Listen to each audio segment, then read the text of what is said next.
Musulmon erkak kishi qiyomat kunida o'zini qilgan amallari uchun javobgar bo'ladi, farzandlarni qilgan ishlari uchun javobgar bo'ladi.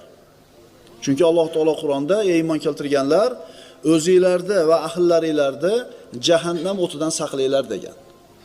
Kishi o'zini do'zaxdan saqlashligi qanchalik zarur bo'lsa, farzandlarini, oilasini saqlashligi, ularni tarbiya qilishligi ham shunchalik zarur bo'ladi. Kishi qachon o'zini oilasini isloh qiladi? Qachoniki uyidagi jufti, ayoli ham eri bilan bir xil fikrda, bir xil tushunchalarda bo'ladigan bo'lsa. Agar eri xotinning fikri bir, tushunchalari bir, maqsadlari bir bo'lsa, bu oila saodatli bo'ladi.